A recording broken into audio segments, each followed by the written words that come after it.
আল্লাহুম্মা আমিন আল্লাহুম্মা আমিন। মাফ করে দেন গো মাওলা, মাফ করিয়া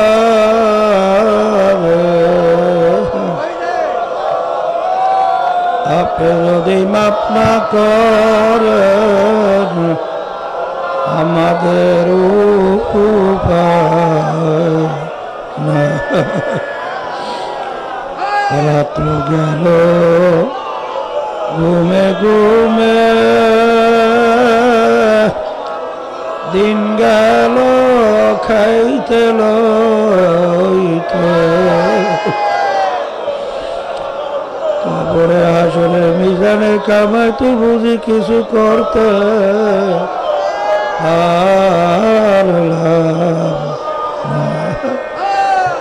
আল্লাহ আপনি আমাদের জীবনের গুনাহগাথা মাফ করে দেন। আল্লাহ আমাদের কলবের ভিতরে আপনার মারিফাতের নূরের বাতি জ্বালাইয়া দেন। আল্লাহ তরিকার নেয়ামত আপনি আমাদেরকে নসিব করেন। শয়তান এবং নফসের ধোঁকার থেকে আপনি আমাদেরকে হেফাজতে রাখেন। আম্মা ইয়াসিফুন, আসসালামুন আলাল মুরসালিন, আলহামদুলিল্লাহি রাব্বিল আলামিন।